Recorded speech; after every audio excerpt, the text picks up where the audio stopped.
Boa noite, pessoal, tudo bem? Começamos aí um pouquinho atrasado, mas tem um bom motivo, ó. Rala com corrente. Essa camisa aqui, ó, para vocês, tá? Vai ser sorteada aqui na monitoria. Basta você preencher uma planilha, né? O formulário, me corrigindo aqui, perfeito. No evento do Facebook. E aí você vai ganhar essa camisa lá no final. Eu e o Felipe, nós vamos sortear aqui essa camisa. E vamos aí ver quem vai ser o sortudo, né?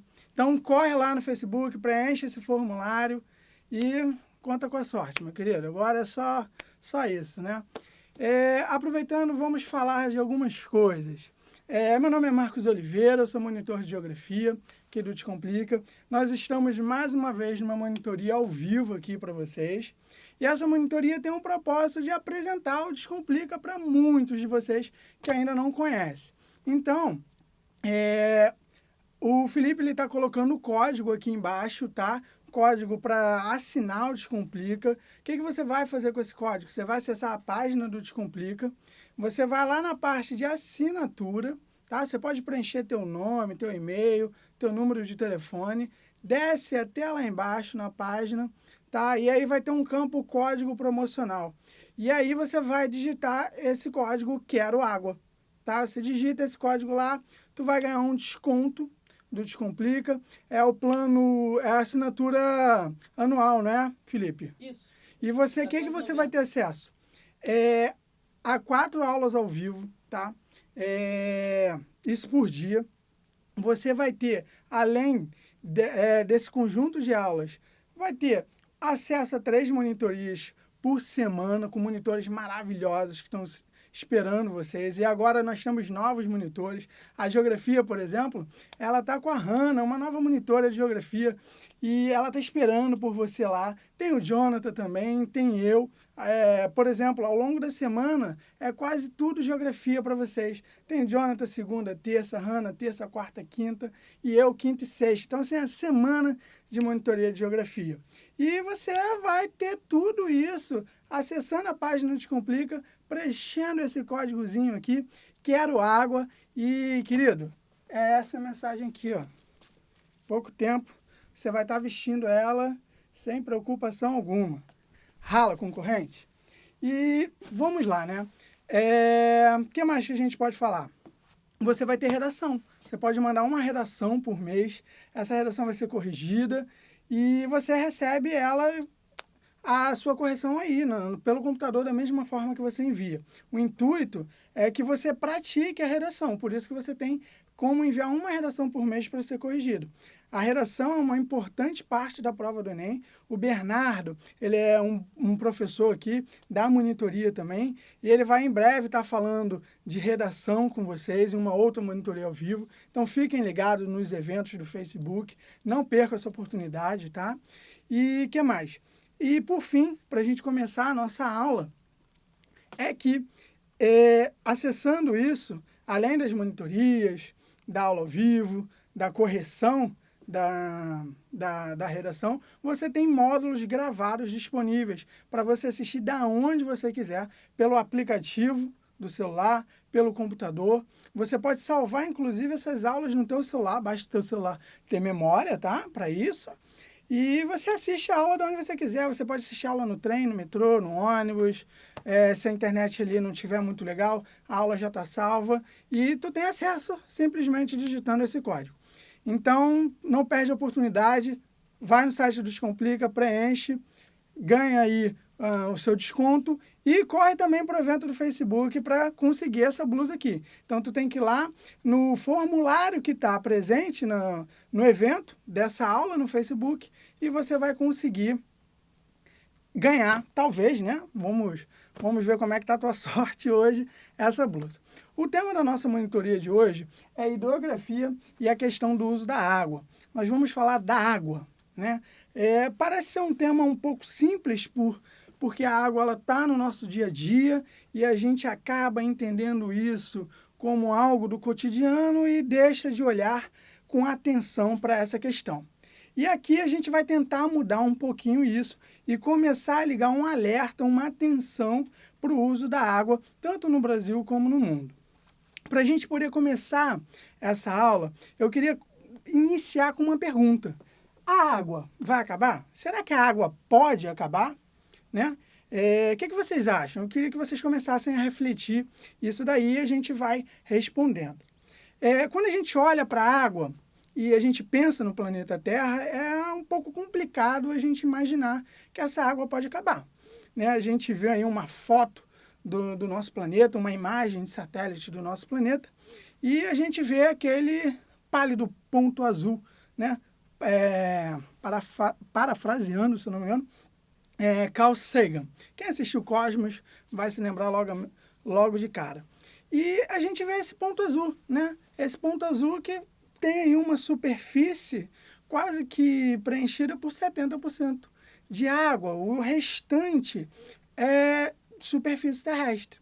Então é difícil a gente olhar para o planeta e falar a água vai acabar. É meio complicado, né? A gente, não, peraí, como é que pode acabar isso, né? Aqui que a gente começa a trabalhar e evoluir um pouquinho esse pensamento. O que acontece é o seguinte, quando a gente olha para a distribuição da água no mundo, a gente já observa que ela não é desigual, que ela é desigual. E quando a gente observa para uma outra característica, que é a composição dessa água planetária, o quanto pertence, o quanto nós podemos utilizar, que começa a gerar um pouco de complexidade. Aproximadamente 97% de toda a água do planeta é água salgada.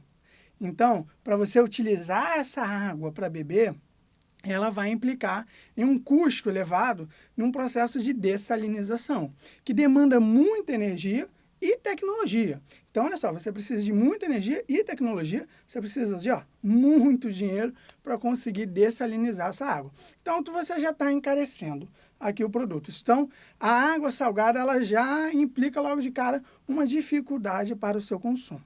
Só que, quando nós começamos a olhar para o restante, né, os 3% de água doce, e aí eu vou chamar de água potável, a gente pode se referir aqui, água doce, água potável, não tem problema. Eu acho que aqui a preocupação ela quase que é um desespero.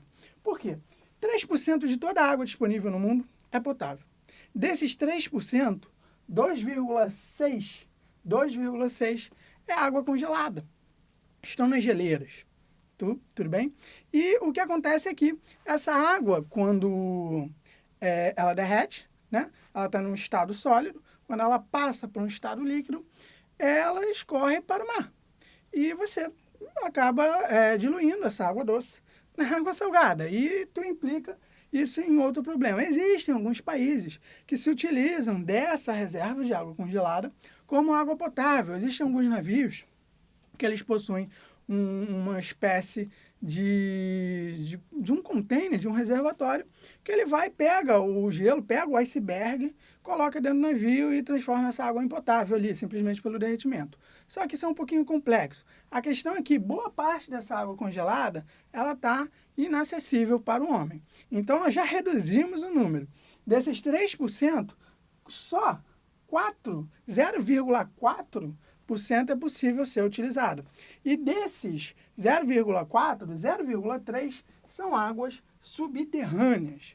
São os aquíferos, o nível freático, tudo bem? E aqui, quando a gente olha para, então, a água disponível em rios, lagos, lagoas, mananciais, que são as águas da onde nós mais retiramos para abastecer a agricultura, para abastecer a indústria, para abastecer o homem, é 0,1%. E aí eu vou começar a te perguntar o seguinte, desse 0,1% de água que nós temos para consumir, qual vocês acham que o homem, e aí parafraseando, mais um gênio da nossa cultura, malandramente polui? O que vocês acham? Que o homem especificamente polui. Qual é a água? É 97% salgado?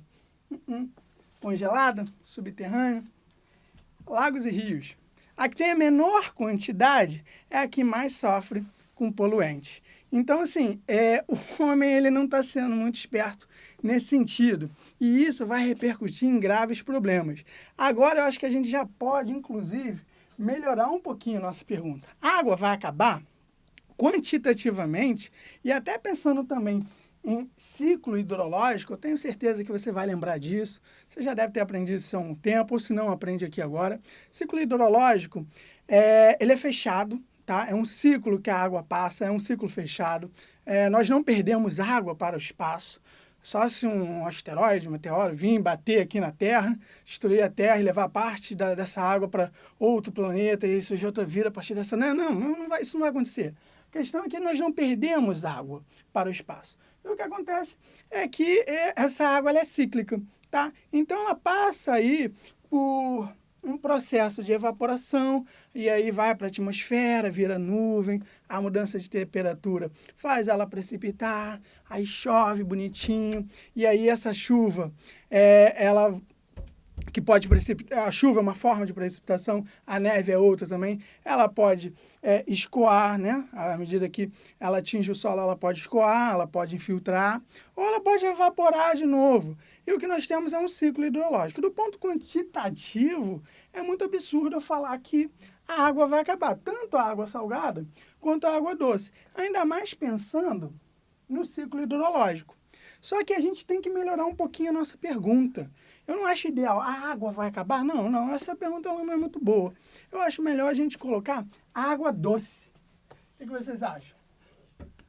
Água doce, ela vai acabar? Devido a essa questão da poluição, e aqui eu não estou te perguntando quantitativamente, eu estou te perguntando qualitativamente. Por quê? Devido à evolução das sociedades, devido ao crescimento humano, desse crescimento que nós observamos nos últimos tempos, cada vez mais nós observamos um crescimento da população. Esse crescimento da população também significa um crescimento da urbanização, o processo de urbanização. Isso significa uma melhora da qualidade de vida, acesso a mais produtos. Urbanização aqui é um conceito demográfico. Tá? E se você quiser estudar mais sobre o processo de urbanização do mundo e do processo de urbanização brasileiro, eu trouxe esse código aqui para vocês. Tá? O código vai estar aqui, é o código Quero Água. Vocês acessam a página do Descomplica, vai lá no campo de assinatura, preenche com seu nome, preenche com o telefone, vai lá embaixo, onde aparece código promocional e você digita Quero Água. Você vai ter um desconto, você vai assinar o plano em 12 parcelas de R$ 14,90.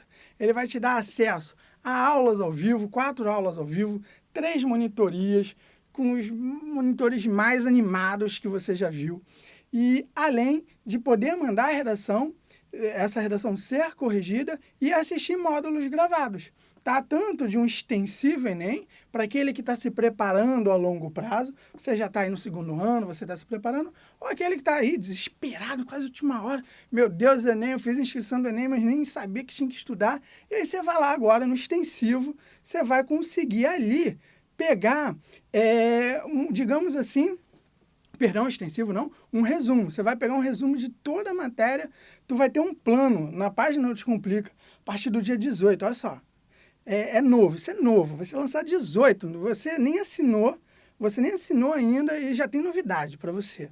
Dia 18 vai estar liberado o plano do resumo Enem, e aí você vai ter um plano de aula semana a semana, o que você estudar para ganhar esse tempo perdido aí, para correr atrás desse tempo perdido. E tudo isso com o código Quero Água, tá bom? E tu vai conseguir estudar a urbanização, tanto do mundo como a urbanização brasileira, devido a módulos gravados, que vão estar disponíveis no extensivo ou na urbanização, tá bom? E o que acontece? Tu tem um crescimento da população, esse crescimento da população significa uma urbanização, que aqui ela deve ser encarada como um conceito demográfico, tá? Quantitativo, a população da urbe está aumentando, a população da cidade está aumentando, e à medida que há essa melhora da qualidade de vida, você aumenta uma demanda. Você aumenta uma demanda pela água doce. Água doce é essa que, devido às atividades humanas, cada vez mais estão poluídas. Né? Malandramente, né? Tá causando problema o ser humano aqui. E nesse sentido, Hoje, para você ter noção, e isso é um dado da ONU, aproximadamente 1,4 bilhão de pessoas no mundo enfrentam problema de acesso à água doce. Então, olha só, a gente já começa aqui a problematizar a nossa aula. A água doce vai acabar? Quantitativamente, não. Qualitativamente, sim. O acesso a essa água, ele vai se tornando cada vez mais dificultado. Por quê? O acesso a essa água, ele começa a se tornar uma questão econômica. A gente pode ver isso pelo processo de dessalinização. O processo de dessalinização, no qual você pode aproveitar esse potencial aqui, ele demanda uma quantidade energética muito grande, porque o que você faz? Evapora a água, condensa, evapora, condensa, evapora, condensa, evapora, condensa. E assim tu vai removendo os sais da água. Isso aqui, a água, por ter um dos calores específicos mais altos, demanda uma quantidade energética muito grande. O Vitor, podia ter alguém de física aqui para falar um pouco disso. Isso demanda uma energia muito grande. Além do fato que demanda uma tecnologia, não é algo tão simples também assim de se fazer. E isso ainda gera outros problemas que ainda não chamam muito atenção pela quantidade. Por quê? A partir do momento que você dessalinizou a água, você tem a água ali, potável, você pode beber. Cadê o que sobrou? Os sais. O que você vai fazer com esses sais? Onde você despeja ele? Onde você... o que você faz? Como você trata ele? Isso é um problema que talvez possa se tornar mais sensível no futuro. E o que eu estou querendo dizer é que a água ela começa a se tornar um recurso. Tá? E ela começa a ser norteada como uma questão de acesso. Tá? Então, as relações econômicas aqui vão definir se você tem acesso ou não à água. A água ela pode se tornar uma commodity, tal como o café, a soja, o minério de ferro. Países podem começar a exportar água. E o Brasil ele pode se destacar nisso. Na verdade, o Brasil ele já exporta água, e a gente vai falar como disso, exportando para países que não tenham essa disponibilidade. Isso pode se tornar um comércio viável no futuro. Então, algo simples que está no nosso dia a dia e que nós não costumamos problematizar de forma tão eficiente, a gente acaba realçando aí a importância disso aqui nessa aula. Tá bom? A partir disso, eu acho que a gente já pode se encaminhar aqui um pouquinho para a parte do Brasil. A gente fala aí algumas características do país nesse cenário hídrico e falar que assim, o Brasil está em destaque. Tá? O Brasil ele é praticamente muito sortudo. Mas eu acredito que vocês queiram tirar o print disso aqui, então eu vou deixar. Né? Enquanto isso, vocês tirem aí. Foi? Foi, né? Vamos lá. Aproveitando esse momento, que eu vou apagar aqui o quadro para começar a falar de algumas outras coisas. Você vai acessar a página do Descomplica. Você vai lá com esse código Quero Água. Você vai descer a página até lá embaixo. E aí você vai preencher esse código. Esse código ele vai te dar acesso a todas as aulas do Descomplica. A questão que a gente destaca aqui é que você vai ter as aulas mais completas. São o quê? 28 mil módulos de aulas gravadas para você. Disponível, só está esperando você assinar. Você vai ter monitoria. Espera aí. Você vai ter 3 monitorias por semana. Além da possibilidade de mandar uma redação para o Descomplica corrigir para você. E tudo isso assinando. Mas eu também quero que você não se esqueça de preencher a planilha que está no evento do Facebook, que vai te sortear essa camisa. Eu vou exibir aqui para vocês, ó. Sei que muitos querem, é o desejo de muitos. Poucos terão. Então, assim, aproveita, corre lá, se inscreve. Deixa eu ver aqui. O que está faltando? E aí, vamos falar. Alguém no chat pode comentar por exemplo, os principais aquíferos brasileiros. Será que o Felipe consegue pegar aí? Principais aquíferos? Se alguém vai comentar aí.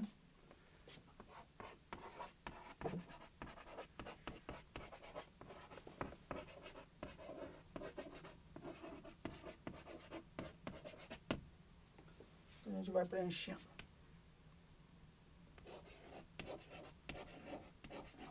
Citaram Guarani.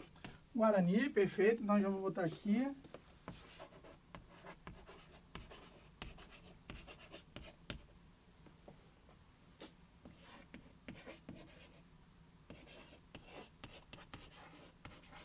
No Facebook a aula tá rolando? Não. Não? Só por aqui mesmo, então perfeito. Disseram alter do chão. Alter do chão. Isso. Perfeito, preenchemos aqui então.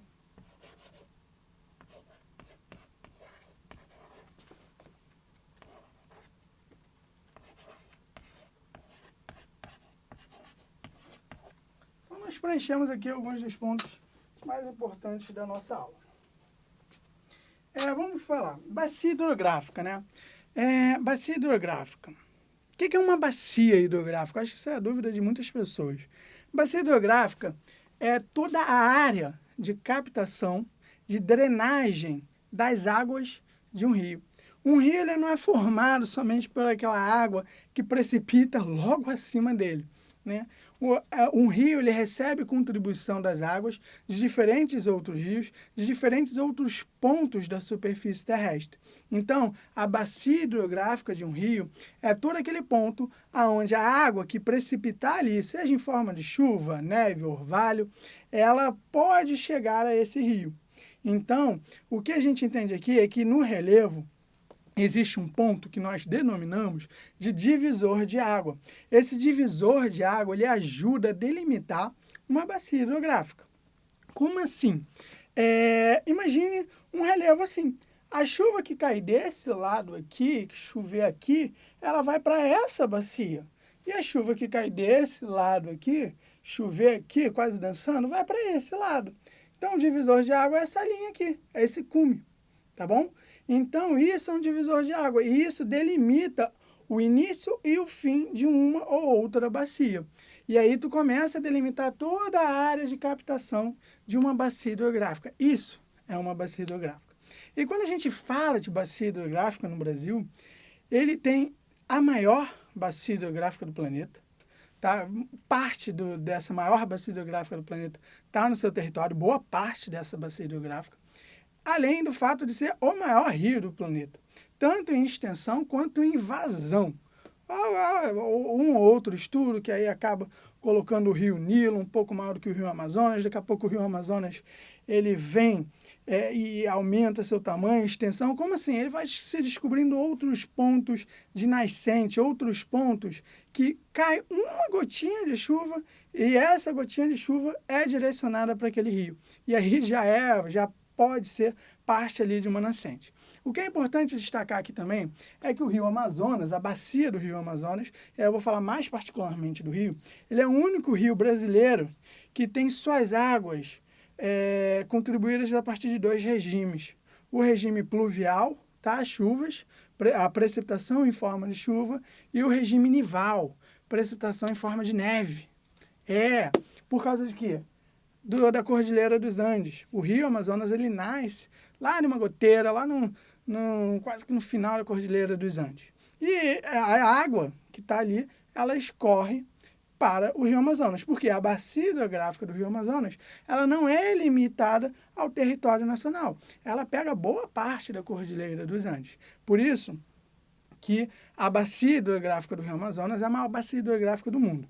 É o maior rio do mundo em termos de vazão também, com certeza. Em extensão, há esse debate aí entre o Nilo e o Amazonas, mas a gente não vai discutir aqui, nem faz muito sentido, tá?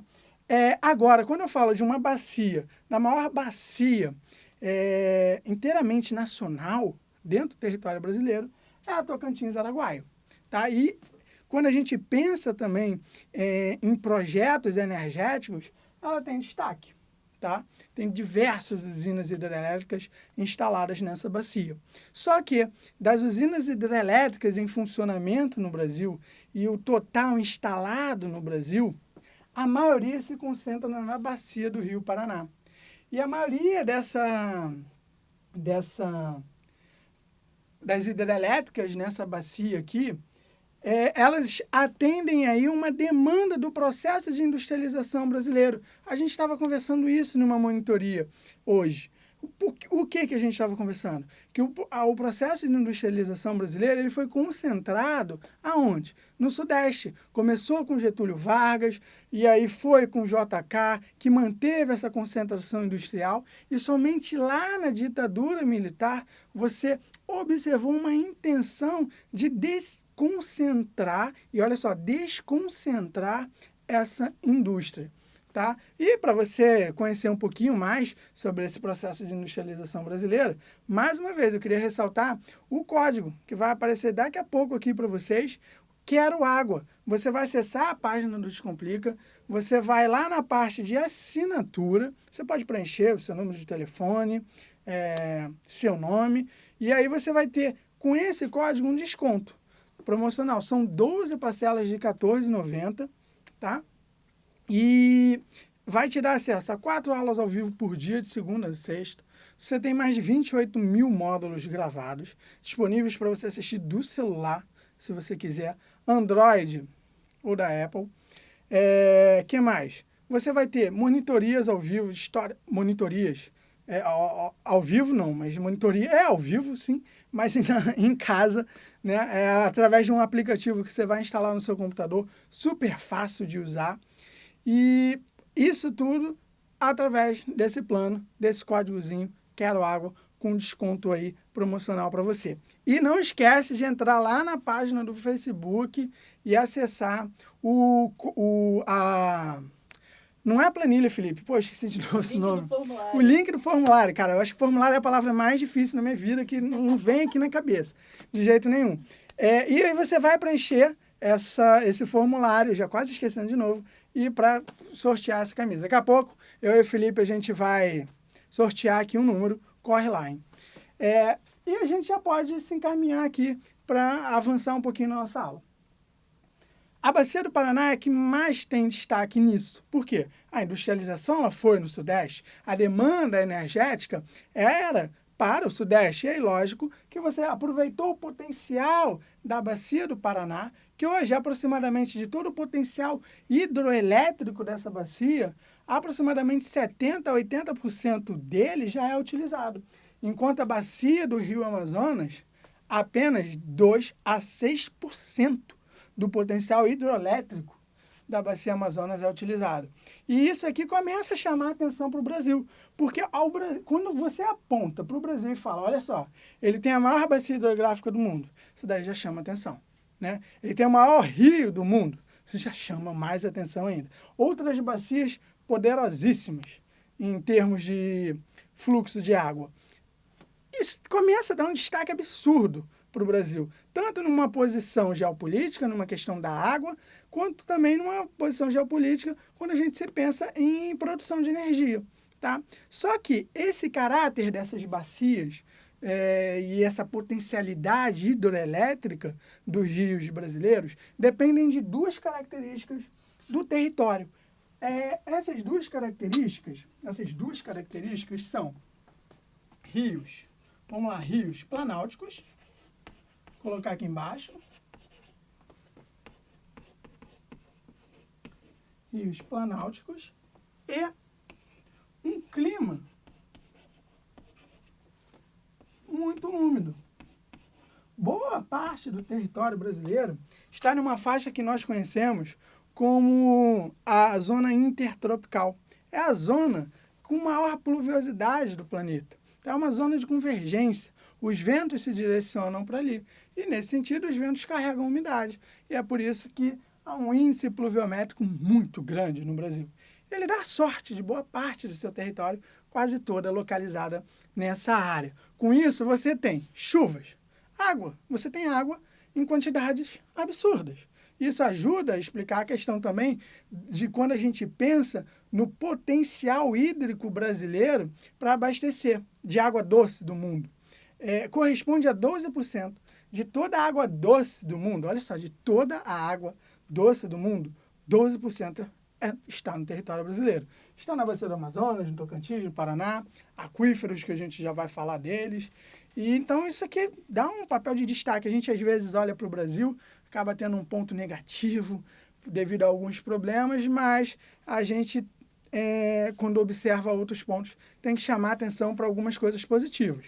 E isso gera uma preocupação. Por quê? O Brasil ele também tem que tomar cuidado e tomar conta desses recursos hídricos.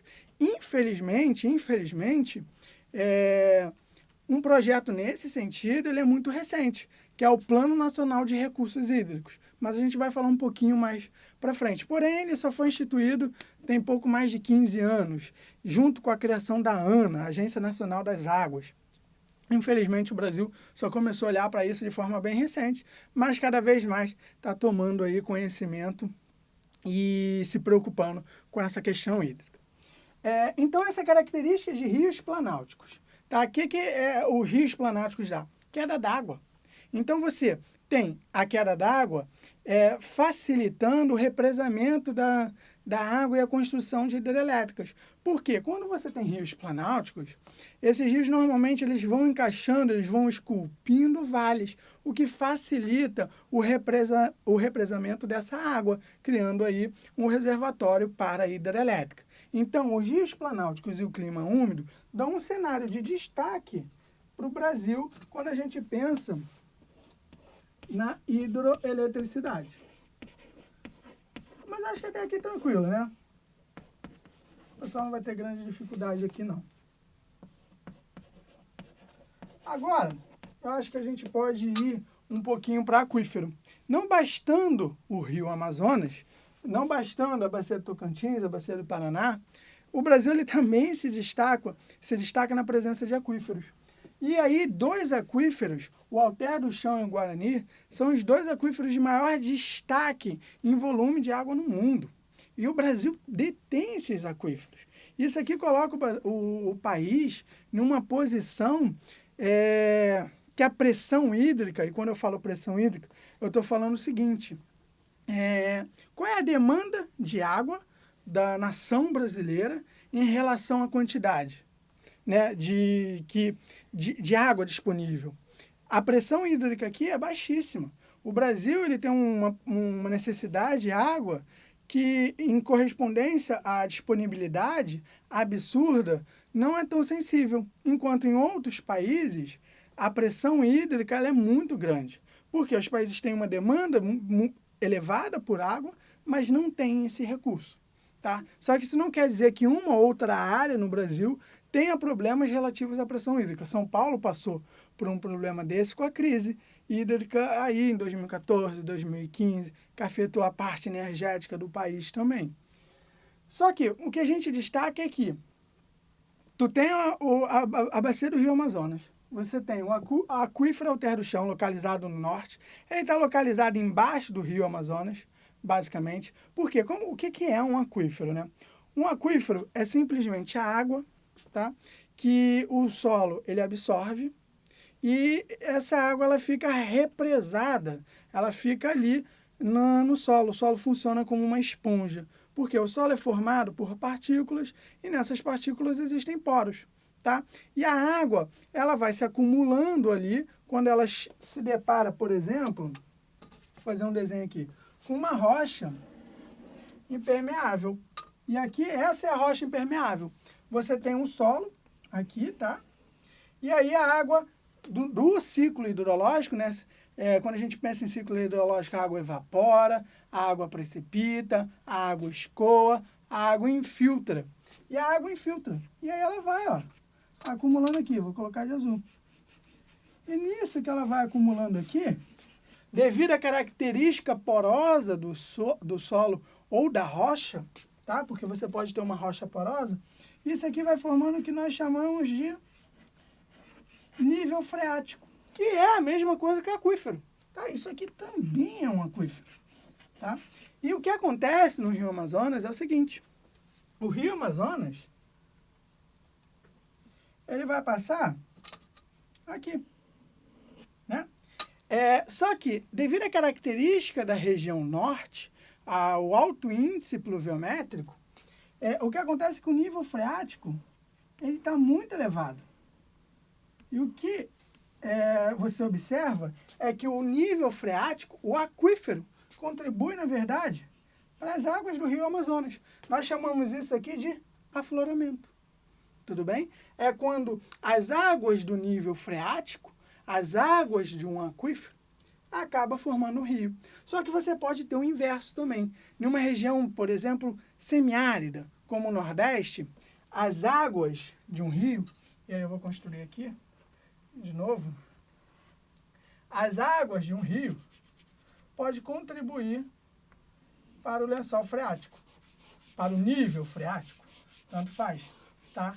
Isso também é possível de acontecer. Tu tem essas duas situações, de afloramento e quando as águas do rio contribuem para o nível freático.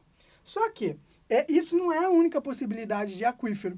Imagine o seguinte, acontece aí uma transformação geológica, tá? Você tem aí um movimento tectônico, um derrame basáltico, por exemplo, como aconteceu no Paraná, tá? Quando o Brasil era junto com a África, e nesse processo de separação, eu já até comentei nisso em uma das aulas, nesse processo de separação do Brasil e da África, que a gente chama de drift, né? Já viram Velozes e Furiosos, drift lá nas montanhazinhas, os carrinhos derrapando, os continentes fizeram a mesma coisa. E aí, nesse processo, teve um derrame basáltico, que fez isso aqui, ó. Ele fechou. A camada de rocha porosa que estava na superfície, né, que estava aqui próximo ao solo, digamos assim, e que absorveu a água e isolou esse aquífero. E aí você tem uma outra forma de aquífero também, que é o Guarani. Existem alguns pontos que você vai, perfura e pega essa água. Só que isso pode gerar problema nessa parte da perfuração, podendo ocasionar contaminações. Mas acho que até aqui é tranquilo, né? E a gente pode avançar mais um pouquinho. Deixa eu apagar isso aqui.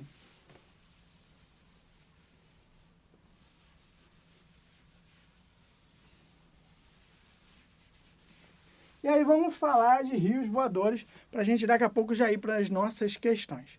Não bastando toda essa disponibilidade da bacia hidrográfica do Rio Amazonas, do alter do chão que você entendeu que é um aquífero devido à existência do Rio Amazonas, ali devido à umidade, simplesmente absorção da água pelo solo, e do aquífero Guarani, também um outro grande destaque no território nacional, porém esse aqui não é somente nacional.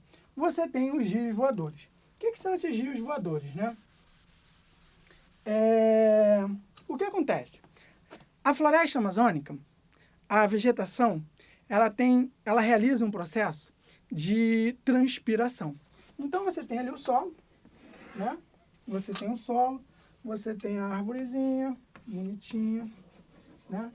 A arvorezinha, ela tira água do solo, essa água que está aqui nessa camada inferior do solo, e no processo de transpiração pelos estômatos da folha, né? Então, quanto maior é a superfície da folha, quanto mais latifoliada for a folha, maior esses estômatos, então maior é a capacidade de respiração, de troca e transpiração dessa vegetação. Então, a floresta amazônica, que tem como características folhas latifoliadas, são folhas gigantescas, maior do que um homem, por exemplo, ela consegue jogar uma quantidade absurda de água para a atmosfera a partir da transpiração. Então, a gente chama esse processo de transpiração, em que a vegetação tira a água do solo, das camadas mais próximas, a raiz, ela vai ali sugando, e joga essa água para a atmosfera. Só que a água também pode simplesmente evaporar. Esse processo de evaporação que vai dar o nome de evapotranspiração. Esse processo de evapotranspiração é que é responsável por jogar bilhões e bilhões de litros na atmosfera, maior do que a vazão do Rio Amazonas. Então, olha só, não bastasse o Rio Amazonas ser um dos maiores rios no mundo, o rio mais caudaloso que nós conhecemos, nós temos dois aquíferos absurdos no Brasil, nós temos um processo eficiente a um nível que o ser humano não conseguiu chegar, uma bomba d'água. Essa vegetação funciona como uma das mais eficientes bombas d'água que nós conhecemos, que retira a água do solo e joga essa água para a atmosfera. Essa água que vai para a atmosfera, ela vai, nesse processo de evapotranspiração, ela vai dar o caráter úmido de uma massa de ar que se forma sobre a Amazônia. Então, vamos lá. O que são massas de ar, né? Massa de ar é vento em movimento, tá? Simplesmente, uma massa de ar é vento em movimento. E esse processo de evapotranspiração torna a massa equatorial, que se forma sobre o Equador. Então, olha só, estou te dando uma característica dessa massa. Massa equatorial. Quando eu digo equatorial, estou dizendo o local onde ela se forma. Equador. Então, o Equador é o quê? Frio, quente, mais ou menos. Como é que é? Quente. Então, estou te dando a característica de temperatura dessa massa. E tu tem uma massa equatorial, quente, e continental. Só que, o que acontece? Geralmente, massas continentais são massas de ar seca.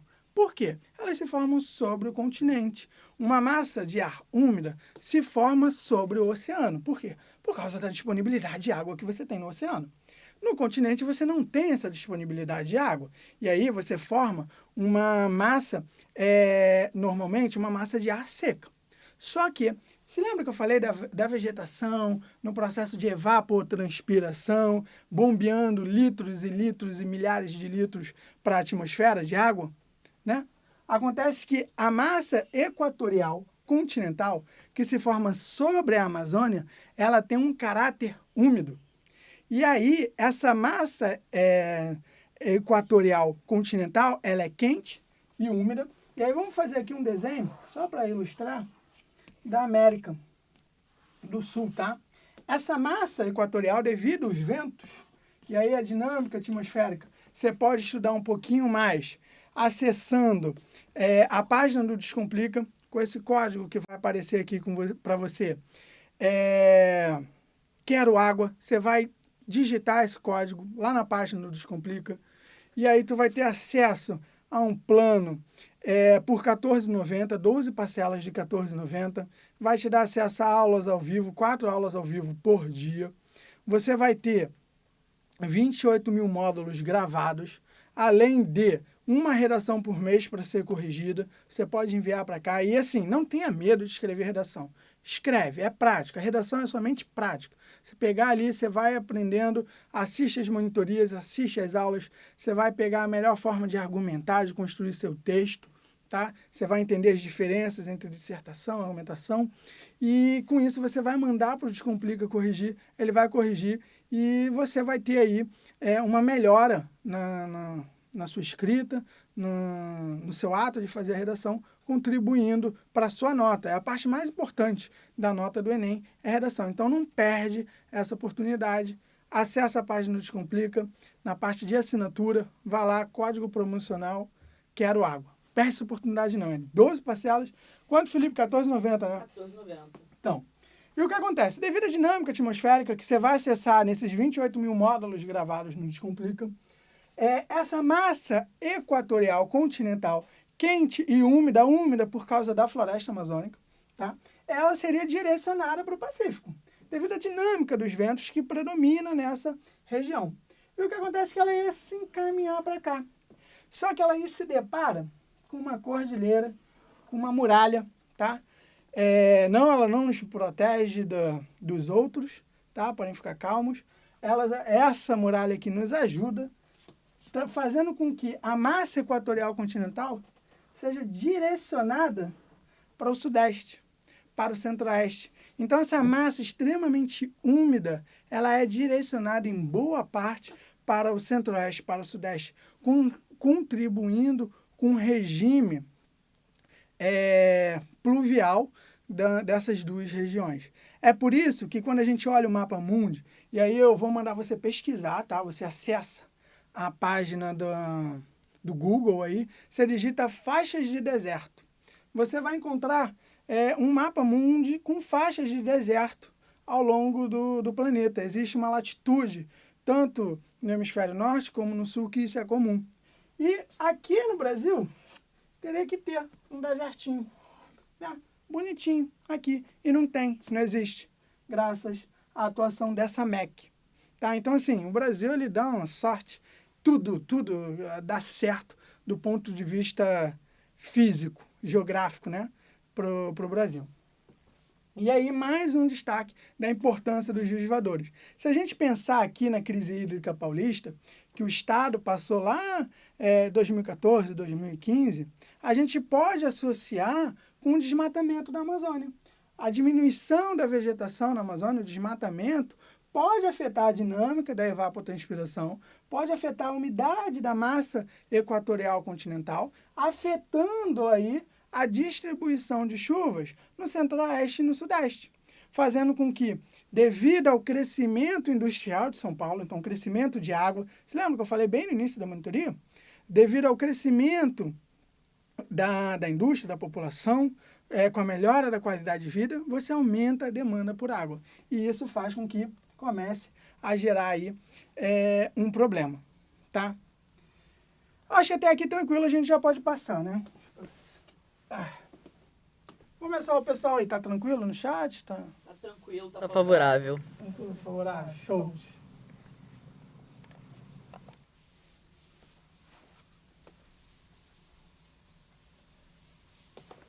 E aqui, rapidamente, para a gente ir para as questões, falar de, na verdade, 3 conceitos. Tá? Eu queria falar da gestão da água. Quando a gente pensa da gestão da água, e aí a gente tem que buscar aqui 3 conceitos, tá bom? Vamos lá. Água virtual, pegada hídrica,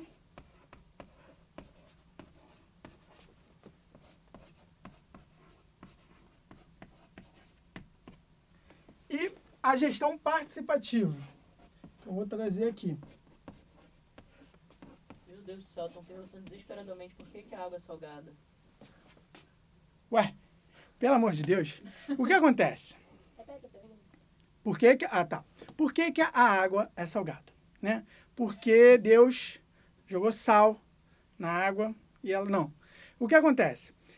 As rochas, elas são compostas por sais. Sais esses, minérios esses, que podem ser solúveis ou não. Tudo bem? Não, estou brincando com vocês. Isso é uma pergunta muito comum. Às vezes uma coisa simples nos complica o entendimento. Tá, isso é apenas uma brincadeira com vocês para a gente dar uma relaxada, não ficar tenso. Tua pergunta é válida, tá? Pode ficar tranquilo que eu não estou brincando com você. A questão é o seguinte, essas rochas, elas podem apresentar minerais, desses minerais alguns são sais, e esses sais eles podem ser solúveis em água. E o que acontece é que, devido ao processo de erosão e o processo de intemperismo, tanto do solo quanto da rocha, isso faz com que esses sais sejam levados para algum lugar. E aí que você tem a formação de água salgada. Tá? Só que isso é milhares e milhares de anos, tá? Para você ter essa água salgada. Tranquilo? Tranquilo. E a gestão... Mentira, na verdade é Poseidon que chora e as lágrimas de Poseidon são salgadas. Boa. E aí fica... Botaram isso no chat? Não, fui eu mesmo. Ah, não, que foi você acabei de que isso. Explicação mitológica aqui do Felipe.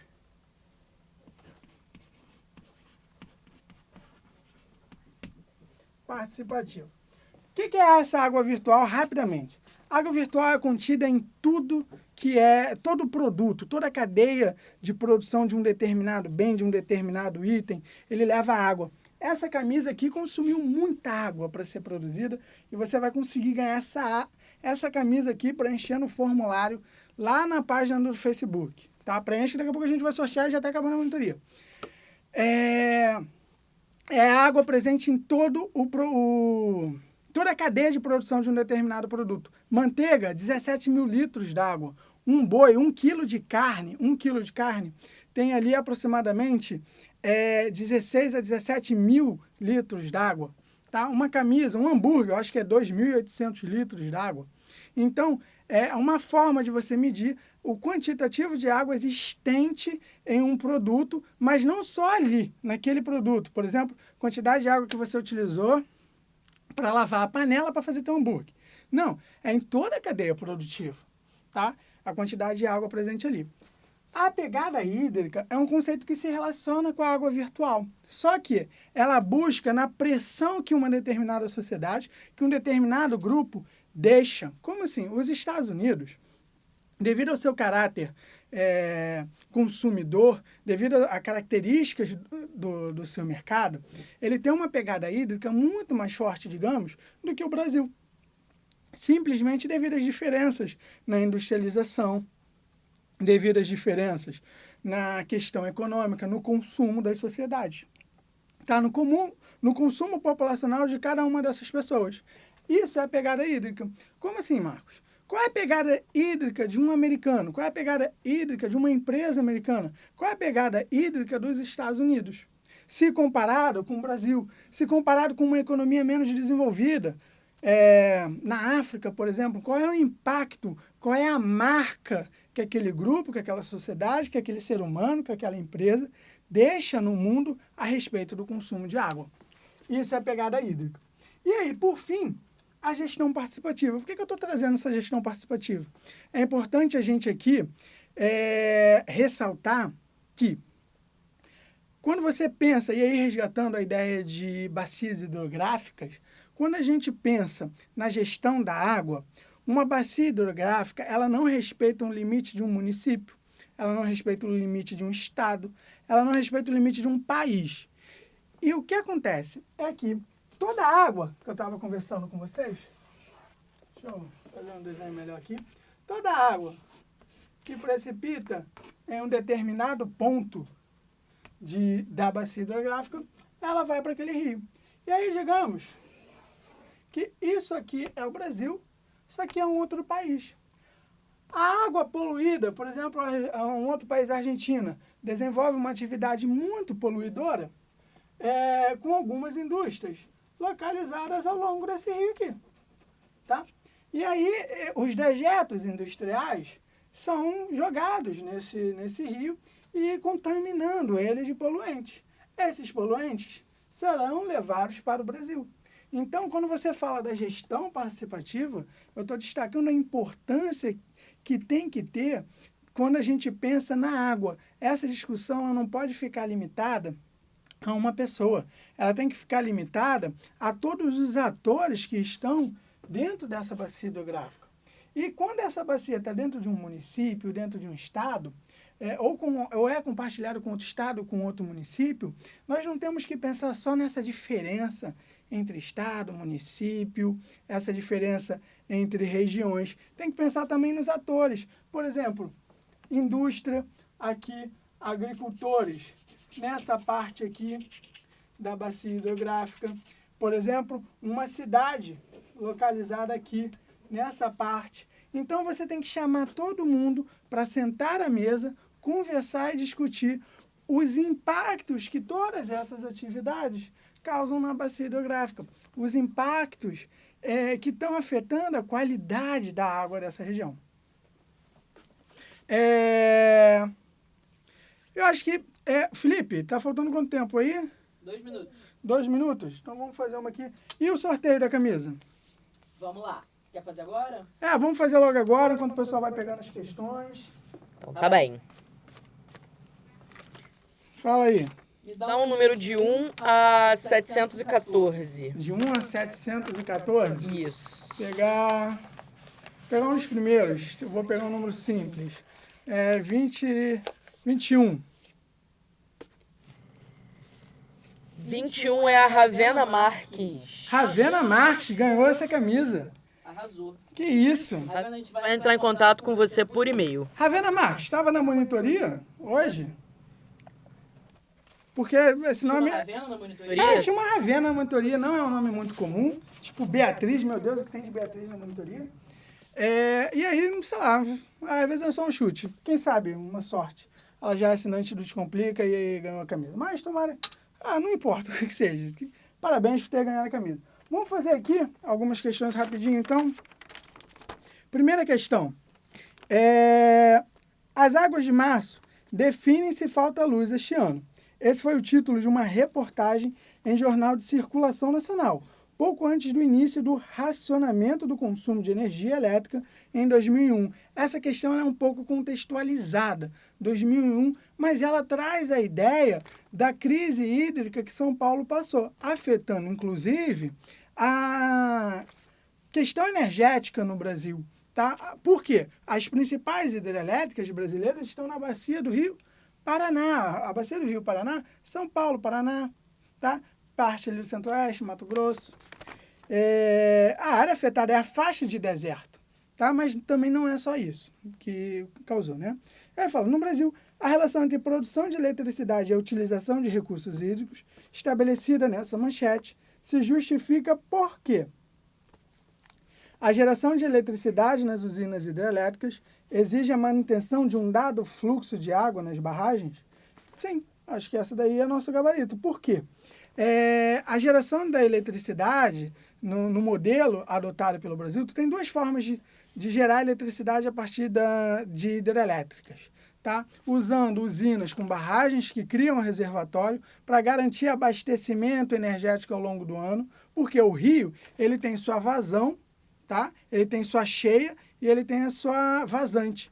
A cheia é o período que o rio está com maior volume de água, a vazante é a que está com menor volume de água. Então, isso é um fluxo natural, isso é uma mudança natural dos rios, de disponibilidade da água. E o que acontece é que você cria esse reservatório com o intuito de garantir o abastecimento durante o período de vazante, tá? De seca desse rio. Então, sim, o gabarito é a letra A. Eu acho que é isso, então, né? A gente fica aqui com essa questão por causa do tempo. Eu queria agradecer muito a presença de vocês nessa monitoria ao vivo. Parabéns para quem ganhou a camisa. E aproveita para você entrar na página do Descomplica. Você vai lá na parte de assinatura, Quero Água, digita esse cupom Quero Água. São 12 parcelas de R$14,90, 28 mil aulas ao vivo, 28 mil módulos gravados, 4 aulas ao vivo por dia, de segunda a sexta, 3 monitorias por semana. Estamos esperando vocês nessas monitorias. Vai ser um prazer enorme receber cada um de vocês lá. E muito obrigado pela atenção. Até a próxima. Tchau, tchau.